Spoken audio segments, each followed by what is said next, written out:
I've got a fun one for you. We're going over to Korea for this one. And are you ready? It's a T1 take. Spoiler instantly. Like the joke there is, you know that meme they always show from Scarface, Sabatine, of that like scene where he's talking on the phone and they're doing that like money count, like because it's that montage where they're just making all the cocaine money. Like the joke is, as soon as I even say it's a T1 take, the guy who makes the thumbnails for this instantly, like all his fake pictures just loading into Photoshop, he's just ready for that money maker.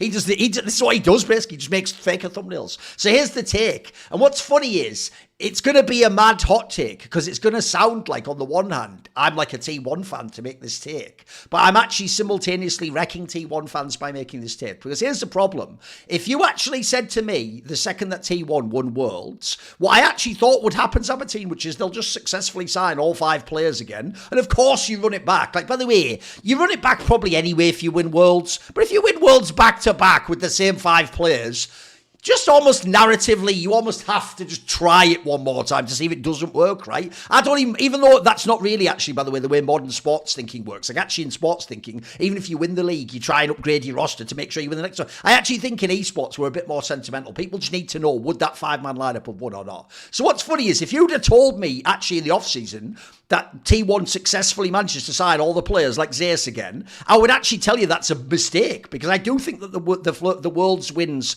listen, they weren't flukes in the sense that like they didn't trip over a win, but they were flukes in the sense that like they never looked that good at any other time during the years. Like, that was the part that's crazy. They really did catch lightning in a bottle at these Worlds and somehow get these amazing performances. And by the way, it usually also took something from the other teams as well, like LPL playing weird in the meta. So I would actually say on paper, even if you could re-sign all the players, you probably shouldn't, because like I wouldn't think you'd be number 1. I wouldn't think you'd win Worlds again. In fact, I already say you've already got the 2 Worlds. If anything, gamble and do a move like, maybe you should sign Pays, or maybe you should sign Scout or something, do a big gamble. But I'll tell you what, here's where my hot take goes. My hot take is this. If they'd actually managed to sign Zeus, but I'd have known what I know now about the fact that they could bring Smash into the lineup, I actually think if T1 had signed Zeus and just replaced Gumayusi with Smash, I think they would actually be the number 1 team right now in League of Legends. There you go. Because here's the thing. One, bro, Zeus just is like, if he's not the best player in the world, he's the best top laner in the world. Like, by the way, that even includes Bin now. Like, I've seen enough BLG games like that. I just can't. Like, Zeus for real might actually be the most important player in World League of Legends. Secondly, holy fuck, has Fearless Draft made this guy look even better. Like, he's just unbeatable in Fearless Draft. He's so cracked out. And then thirdly, I thought Dom phrased this very well. The weird thing about Zeus that people missed was he almost enabled Gumayusi, because he didn't have to be some Uzi eye like we play around in 24/7 AD carry. He could actually almost be like the weak side sometimes, so it could allow the carries to serve. The problem the Doran match has, I don't even think it's Smash versus Guma. It's how the fuck do you make Doran and Guma work? Like, that's just not a very good matchup. Like, that doesn't really work to either player's strengths. So I think if you'd have had Zeus, and look, let's say you'd had the option to put in Gumayusi or Smash, but I'm just thinking of some of the games I saw where Smash has just looked like a demon. Mate, could you imagine some of those games if Zeus had been in the server as well? Like, fucking hell, T1 would be scary. And then lastly, I'll just throw this in there. The part people are going to miss is this.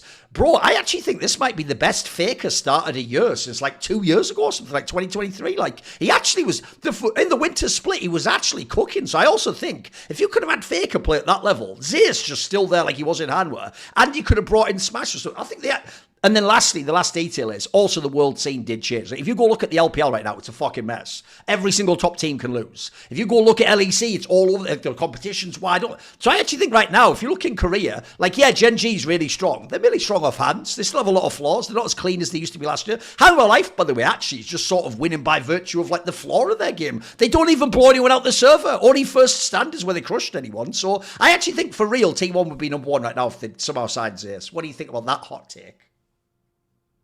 So I'll take this, okay? I actually think T1's like biggest problem is actually like Fearless, and for like a weird reason. If you go and look at the way T1 historically draft, they have like a bunch of like, they're not crutch picks, but they have like these like totem pole like picks that they use to get like their archetypal like thing they want out of like certain things, okay?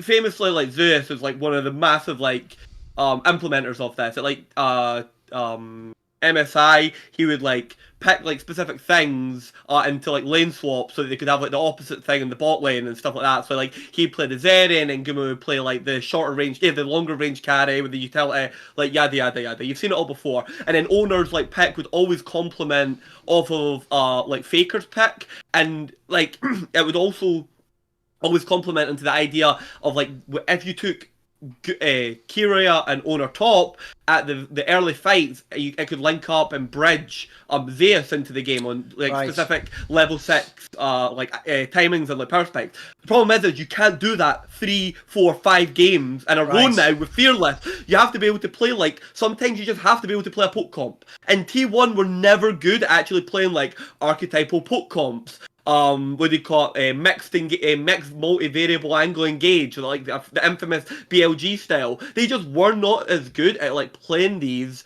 like every single week to week to week. They could play them like in a one-off or a wee bit of draftability. I'm not trying to say they were like complete idiots, but it's not something they could just like turn their hands to just win at any given time. And so they've been massively hurt. And I think one of the players that has really hurt the most is Korea, because Korea has an entire lane that he now can't rotate to or like go to, where he used to have like strength and now he's got weakness. That's true. And you like Korea used to be able to go right. They say we all talk like in League of Legends colloquially, like we bring support mid and you play 2v1 or 2v2 or 3v3 mid, right? But T1 were like, the people were like, they thought about top lane like a mid laner. Because they basically did have a mid laner top lane, right? Okay? And they were like, okay, why do we not think about like top lane in these like metrics? In terms of like, if Zeus is having like a bad time or he's in this like killer matchup, we just create these acceleration points. You know, the infamous like 2023 Aatrox Yone counter matchup. If they sent the jungler top to like try and nullify like the Yone, Korea would just swap into the matchup and it was unplayable again. So there was all these different things, and they now can't do this because they've got more limited like players.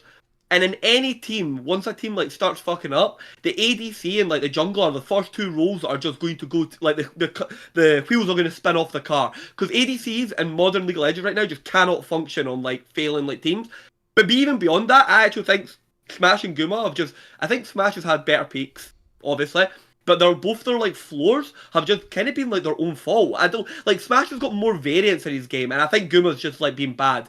But Guma was like brilliant for a lot of 2024. He was definitely mega at Worlds, by the way. He was fucking killing it. I'll give him that. It was very, very consistent throughout the year. Like I kind of go back and forward between him and Zeus as the best player or on the team. But what do you call it? Like he just, and I don't think you could have really known it.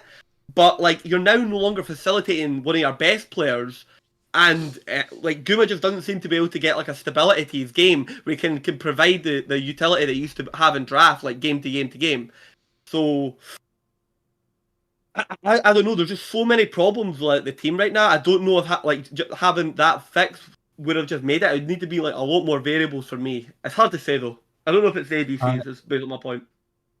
I tend to agree with you, Thorin, but for different, I would even extrapolate that the team who has Zeus right now, just whoever has Zeus would be the best team, right? Is like most likely to be. Sure. And I think there is few reasons for that are like actually super interesting in terms of like how much we've figured out the game. I think that the snowballing through bot lane has been like kind of the peak snowballing through bot lane was 2023 T1, you know, like Varus Ashe matchup just taking over the game.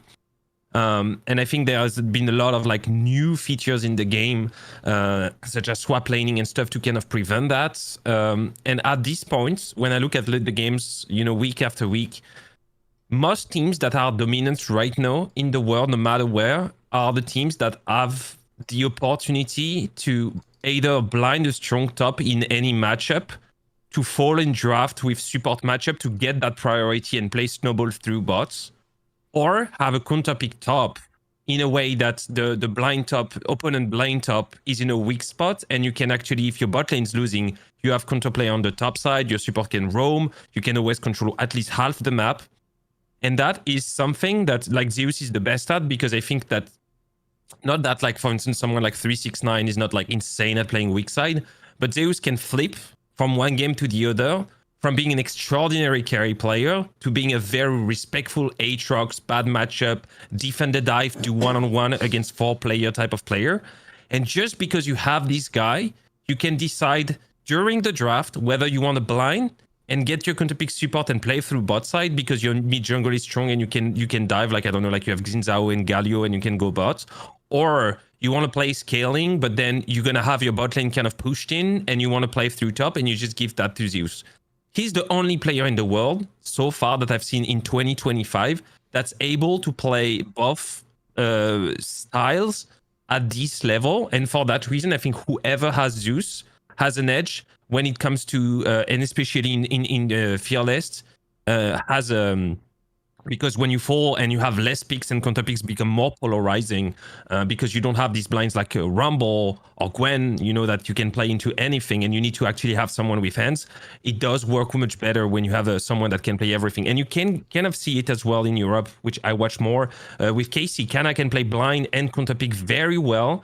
And so this is the struggle for instance, for G2, who doesn't have a free matchup top anymore when they play against KC. Yes. So I would say your take is true, but I don't think that like it's a Smash or Guma problem. It's just because you have Zeus. No matter how you draft, you end up with either the best weak side or the best strong side on your top lane. By the way, yours is technically spicier. Yours is just anyone who has Zeus would be number one. Like, okay, it's pretty good. Pretty good take. I think people didn't realize just how much of a problematic player Doran is. I remember talking to, like, when I was arguing with, like, Rich, I was like, I think Doran might be one of the most frustrating players to ever have on your team because you can actually see a lot of the time, like, how skilled he is, but he might have some of the worst decision making of any top laner and like of all time in terms of, like, if you give him like a lead, like if I opened up a game and there was a 6-0-0 Jax in a game and it was Doran, I think that game could still be lost. Like, I've seen it. He's the Noah of the top lane. That's what he's saying. He's the Noah of the top lane. Like, Noah's on Ezreal, 6-0-0. Every other ADC, I click my fingers. It's a top montage highlight. It's the best Ezreal gameplay you're ever going to see. Noah's going to die at some point. And it's probably going to be before a Baron, like 24 minutes, like 32, like, what do you call it, dives. He puts his hands like that, like, yeah. By the way, when you're saying that as well, the saddest thing is, if you think about it, it even makes perfect sense. Like, in some ways, it's almost like this was all a fix by Zeus to fuck T1. Because, bro, who is it? Like, just remember, you guys all watched. Who is it who built the reputation of Doran? It is Zeus! Because every fucking time they used to play domestically, even though Zeus was supposed to be the way better player, bro, he would just inexplicably lose those finals to Doran. And by the way, I'm not even just saying like he was in the game and he lost the game. He would directly lose to Doran in those finals. It was crazy. I always used to say, like, Doran in those matchups was just like a different player, mate. Like, you just lived in Zeus's head. It's actually how you know Zeus did change his career narrative, because I think the mixture of King and doing him dirty in that one finals in Worlds, and then Doran just getting him every finals, made people think this guy was like a mega choker, Zeus. Whereas now, if anything, he's completely turned it around. Now he's like the fucking god clutch player. So, no, I'm with you, Kira, because, like, put it this way, that's the problem people don't get. It's not that, like, Doran has no hands. I'm with you. It's just that he can't be trusted to be the carry, bro. Like, if you just give him, like, you said it perfectly, if you give him a lead, he won't win. He won't win the game with it. That's the problem. I'm with you. I think that's a good one. See more cool, funny, interesting clips based on topics from my content? Well, subscribe to this channel then, or, you know, be a pleb and don't.